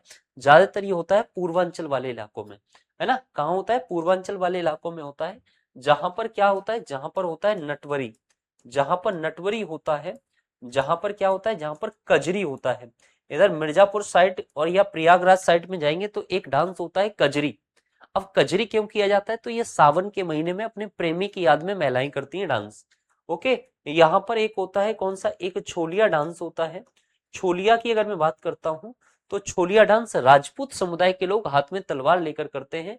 और इसी क्षेत्र में होता है कौन सा? अवध में कौन सा होता है? अवध में जोगनी होता है। जोगनी जो कि पुरुष महिलाओं के वस्त्र पहनकर करते हैं। अवध में ढेडिया होता है, जोगनी होता है। ब्रज में चरकुला होता है, मयूर होता है, झूला होता है, घड़ा होता है, कीर्तन होता है।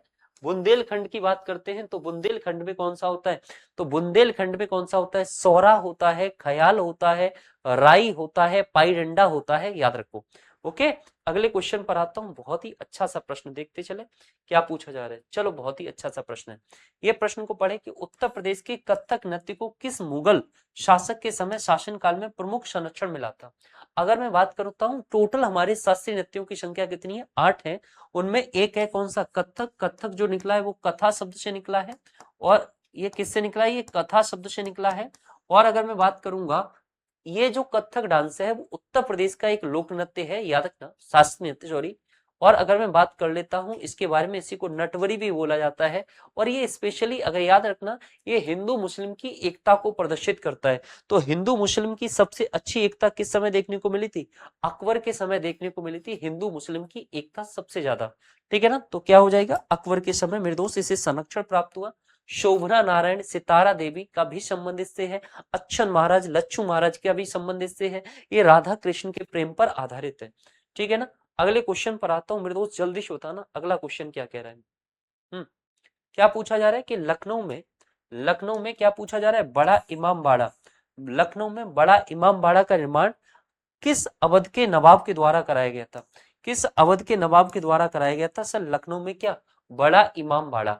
अगर मैं बात कर लेता हूं लखनऊ के बारे में, तो जो अवध प्रांत था, अवध की प्रारंभिक राजधानी हुआ करती थी फैजाबाद, उसे लखनऊ लेके आया था कौन? आसफ उद्दौला। और उसी आसफ उद्दौला के द्वारा मेरे दोस्त है, इसी आसफ उद्दौला के द्वारा सर बड़ा इमाम बाड़ा, इसी को भूल भुलैया बोला जाता है ना? इसी को क्या बोला जाता है? इसी बड़े इमाम बाड़ा को ही बोला जाता है क्या? भूल भुलैया, जिसमें 1000 से ज्यादा गलियां हैं, 400 से ज्यादा गेट है ना? इसी को बड़ा इमाम बाड़ा बोलते हैं। यही वो आसफ उद्दौला है जिसके द्वारा रूमी दरवाजा बनवाया गया था। कौन सा? तो रूमी दरवाजा जो बनवाया गया था, है ना, वो इसी के द्वारा बनवाया गया था। रूमी दरवाजा भी लखनऊ में है। रूमी दरवाजा भी कहां पर है सर? रूमी दरवाजा भी लखनऊ में है, याद रखना इस बात को। और इसी, अच्छा, उत्तर प्रदेश सरकार का जो चिन्ह देखते हो ना, उत्तर प्रदेश सरकार का चिन्ह, है ना, एक आप देखते होगे क्या? धनुष वाला, है ना, इसमें एक धनुष बना हुआ है, ऐसे देखते होगे। ये उत्तर प्रदेश सरकार का चिन्ह देखते होगे। इधर एक मछली देखते होगे, एक मछली इधर देखते होगे। तो जो 2 मछली वाला सिंबल है ना, 2 मछली, वो कहां से लिया गया? वो रूमी दरवाजा से ये वाला सिंबल लिया गया है, याद रखना। रूमी दरवाजा तुर्की शैली में बना है, 60 फीट इसकी ऊंचाई है रूमी दरवाजा की, याद रखना। वो भी आसफ उद्दौला के द्वारा बनवाई गई थी। अगले क्वेश्चन को देखते हैं क्या पूछा जा रहा है। बहुत ही अच्छा सा प्रश्न, देखो जल्दी से। क्या कह रहा है सर? प्रश्न देखना कि वाराणसी में स्थित मूल काशी विश्वनाथ मंदिर, जिसे बाद में औरंगजेब शासनकाल में नष्ट करा दिया गया था, इसका निर्माण किस वंश के द्वारा कराया गया था? जल्दी से बताना। तो अगर मैं बात करता हूं, जो काशी विश्वनाथ मंदिर हम लोग वाराणसी में देखते हैं, उसका निर्माण मेरे दोस्त किसके द्वारा कराया गया था? वो रानी जैसे अहिल्याबाई होलकर के नाम से जाना जाता है ना? वो रानी जैसे अहिल्याबाई होलकर के नाम से जाना जाता है। वो गढ़वाल वंश की महारानी थी, जिसके द्वारा मेरे दोस्त काशी विश्वनाथ के मंदिर का निर्माण कराया गया था। और जिसे किसने तोड़वाया था? जिसे, याद रखना, औरंगजेब के द्वारा नष्ट करा दिया गया था। औरंगजेब के द्वारा वहां पर मस्जिद बनवा दी गई थी। तो काशी विश्वनाथ जो मूल मंदिर है ना, जिसे औरंगजेब के द्वारा नष्ट करा दिया, इसका निर्माण किसके द्वारा कराया गया था? तो गढ़वाल वंश के शासक, और महारानी का नाम पूछा जाएगा तो उस महारानी का नाम था अहिल्याबाई होलकर। याद रखना, अहिल्याबाई होलकर ने पूरे भारत में लगभग 1100 मंदिरों का निर्माण करा है ना, अहिल्याबाई होलकर के द्वारा कराया गया था, याद रखना। जो कि मैं जानता हूं सर्वश्रेष्ठ महिला थी, लेकिन हाल ही में सरकार ने, मेरे दोस्त, मैं देखो सरकार की कभी आलोचना नहीं करता, इस महिला के द्वारा इतनी मूर्तियां बनवाई गई, इतने मंदिरों का निर्माण कराया गया।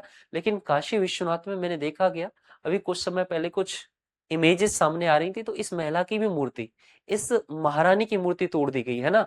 कुछ समय पहले की बात है ना, जिस महिला के द्वारा मंदिर का निर्माण कराया गया था, है ना, जिस महिला के द्वारा पूरे भारत में सनातन को पहचान मिली थी, है ना, जिसके द्वारा मेरे दोस्त काशी विश्वनाथ जैसे मंदिरों के 1100 मंदिरों का जिस महिला ने निर्माण कराया था, वो महिला ने कितना मेरे दोस्त सनातन को बचाने का काम किया होगा, है ना।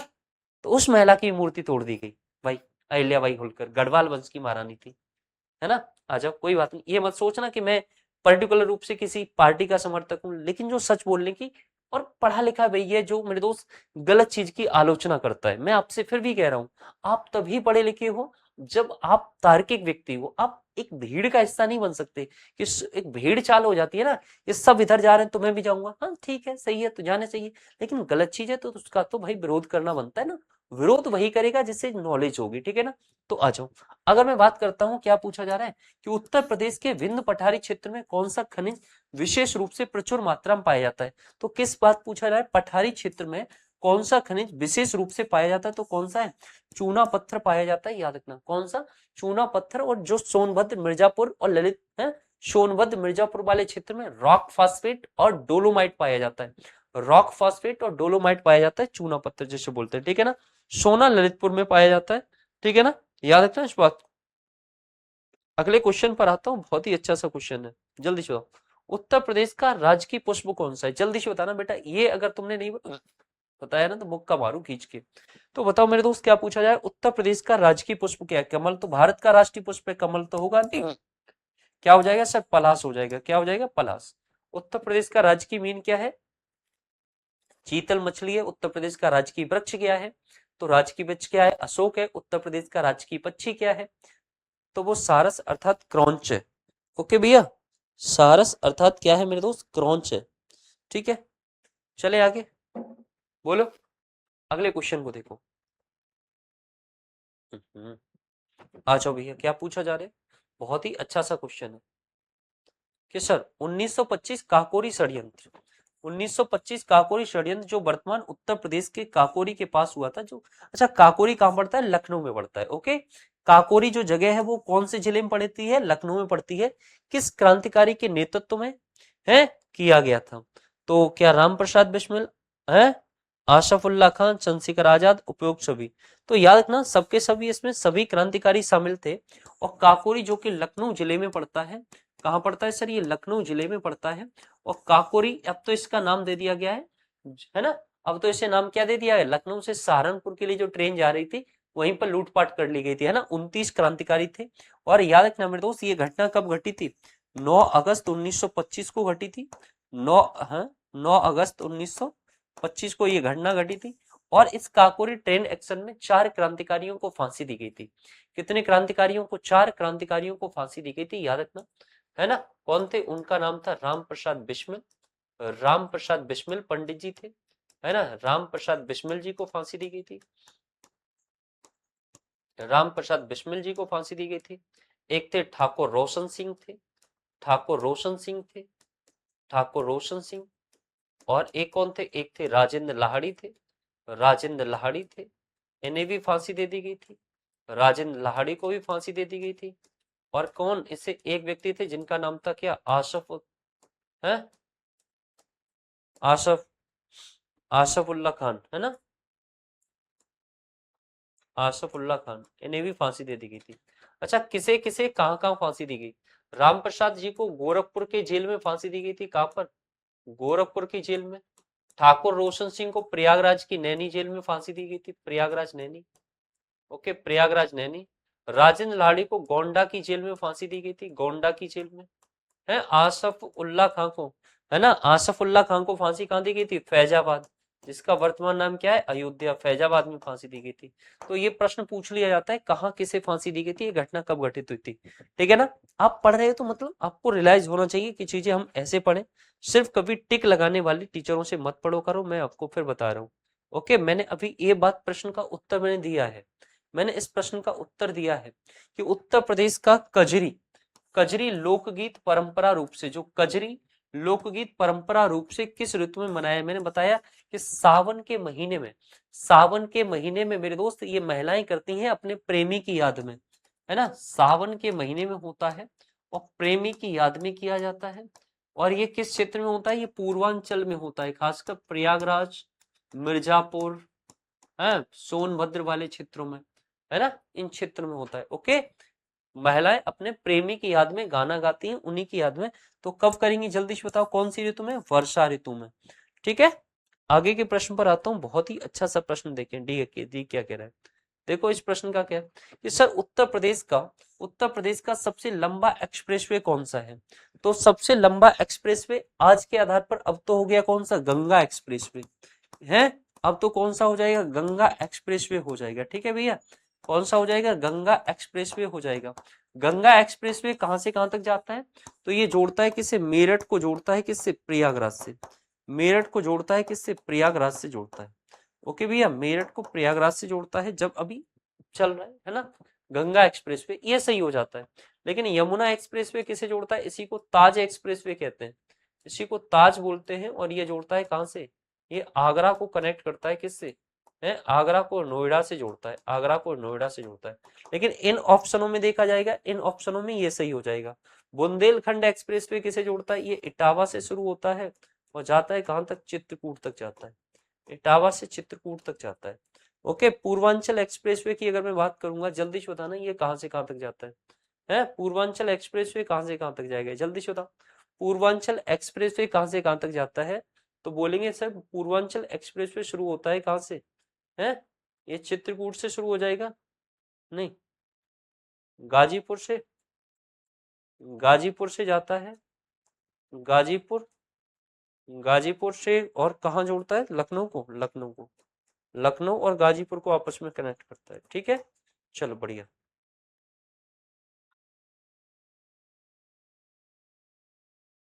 क्या पूछा जा रहा है कि उत्तर प्रदेश में कितने प्रशासनिक मंडल, उत्तर प्रदेश में कितने मंडल हैं, 18। सबसे नया कौन सा है, अलीगढ़ मंडल है। सबसे नया मंडल कौन सा है, अलीगढ़ मंडल है। टोटल मंडल कितने हैं, 18। ठीक है ना, टोटल मंडल कितने हैं, 18। और अगर मैं बात करूंगा सबसे नया मंडल कौन सा है, अलीगढ़। नगर निगम पूछे जाते 17, तो नगर निगम है। 17 पूछे जाते तो क्या है, नगर निगम है। ठीक है ना, याद रखना इस बात को। चलो अगले प्रश्न पर आता हूँ। बहुत ही अच्छा सा प्रश्न, देखो क्या कह रहा है, क्या पूछा जा रहा है कि उत्तर प्रदेश का कौन सा वन्यजीव अभ्यारण्य सारस क्रेन के संरक्षण के लिए प्रसिद्ध है। तो कौन सा है, जल्दी से बताओ सर, कौन सा, मेरे दोस्त जल्दी से बताना। तो कौन सा पक्षी अभ्यारण्य सारस क्रेन के लिए प्रसिद्ध है, कौन सा है, समसपुर पक्षी अभ्यारण्य। और ये कहां पड़ेगा, ये पड़ेगा रायबरेली में। कहां पड़ेगा सर, ये पड़ेगा कहां पर, रायबरेली। ठीक है, समसपुर। चलो आगे बढ़ जाऊं अगले क्वेश्चन पर कि उत्तर प्रदेश में गरीब परिवारों की बेटियों के विवाह के लिए वित्तीय सहायता प्रदान करने के लिए उद्देश्य से 2026 में कौन सी परियोजना लागू की गई थी। तो जल्दी से बताना मेरे दोस्त, उत्तर प्रदेश में मेरे दोस्त गरीब परिवारों की बेटियों के विवाह के लिए वित्तीय सहायता प्रदान करने के लिए उत्तर प्रदेश उद्देश्य से 2026 में कौन सी योजना लागू की गई थी। तो बताएंगे सर, उसका नाम था शादी अनुदान योजना। क्या नाम था सर, उसका नाम था शादी अनुदान योजना शुरू की गई। ओके भैया, एक मिनट, कौन सी योजना शुरू की गई सर, शादी अनुदान योजना शुरू की गई। ठीक है भैया, आगे के प्रश्न पर आते हैं। जल्दी से बताओ कि वित्तीय वर्ष 2025-26, वित्तीय वर्ष 2025-26 के लिए उत्तर प्रदेश के अनुमानित सकल राज्य घरेलू उत्पाद, है ना, उत्तर प्रदेश का मेरे दोस्त सकल राज्य घरेलू उत्पाद कितना रह सकता है। तो याद रखना मेरे दोस्त, कितना, तो बोल देंगे सर वो कितना रह सकता है, वो रह सकता है 30.8 लाख करोड़, है ना, 30.8 लाख करोड़ हो सकता है। याद रखना उत्तर प्रदेश की जीडीपी दर। अच्छा एक और बात बता दूं, अगर मैं बात करूंगा सर, उत्तर प्रदेश का राजकोषीय घाटा 3 से कम रहने का अनुमान है। ठीक है ना, सरकार कह रही है कि उत्तर प्रदेश का राजकोषीय घाटा 3 से कम रहने का अनुमान है। आ जाओ, क्या पूछा जा रहा है, ध्यान से सुनो, जल्दी से बताओ। अगर मैं बात कर लेता हूँ, जल्दी से बताना सर क्या पूछा जा रहा है कि उत्तर प्रदेश का कौन सा हवाई अड्डा, उत्तर प्रदेश का कौन सा हवाई अड्डा 2025 में मुख्य रूप से बौद्ध पर्यटनों को बढ़ावा देने के लिए अंतरराष्ट्रीय दर्जा। अच्छा अब एक बात बताओ, बौद्ध लोग ज्यादातर कहाँ जाएंगे, जल्दी से बताना। अच्छा कुशीनगर, कुशीनगर में पड़ेगा। लखनऊ में बौद्ध लोगों का ऐसा कुछ है फेमस, है लखनऊ में कौन सा अंतरराष्ट्रीय हवाई अड्डा है। अच्छा उत्तर प्रदेश सबसे ज्यादा हवाई अड्डों वाला जिला राज्य भी बन गया है। उत्तर प्रदेश में मेरे दोस्त टोटल 21 एयरपोर्ट है। टोटल कितने, टोटल है 21। और अगर मैं बात करूंगा यहाँ पर कि स्पेशली इंटरनेशनल एयरपोर्ट कितने हैं, इंटरनेशनल एयरपोर्ट पूछे जाएंगे तो कितने हैं, 6, है ना।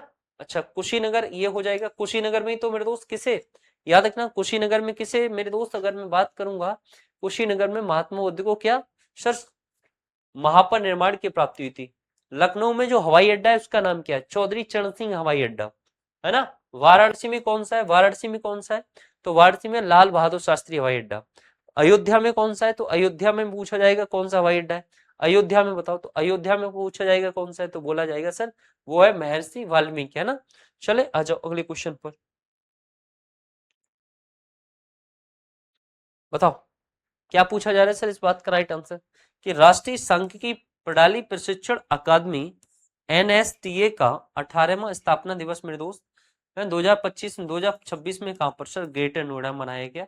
याद रखना सर। अगला क्वेश्चन क्या है, ध्यान से सुनो, इस बात का राइट आंसर क्या हो जाएगा कि जनवरी 2026 में airport authority of India AAI के कस्टमर सर्टिफिकेशन सर्वे में उत्तर प्रदेश को कौन सा हवाई अड्डा शीर्ष पर स्थान प्राप्त हुआ, तो वो कौन सा है सर, वो है बरेली का। कौन सा है सर, बरेली का। आप लोगों ने गाना सुना होगा जो दियासलाई उद्योग के लिए प्रसिद्ध है, जो दियासलाई उद्योग के लिए प्रसिद्ध है, यही वो बरेली है जहां पर सर क्या पशु चिकित्सा अनुसंधान केंद्र है, यही वो बरेली है जहां पर दियासलाई उद्योग है, यही वो बरेली है जहां पर सुरमा उद्योग मिलता है, यही वो बरेली है जहां पर क्या पक्षी संरक्षण केंद्र है ना। और वो गाना भी सुना होगा, ये झुमका गिरा रे कहां पर, बरेली के बाजार में, है ना। सुना है ना, तुमने सुना है, चलो बहुत ही अच्छी बात है। चले आगे के प्रश्न पर, आज के लिए इतना ही, तब तक के लिए ऑल द बेस्ट, मिलेंगे लास्ट और अंतिम, है ना, मॉक में। Thank you so much, bye bye, take care.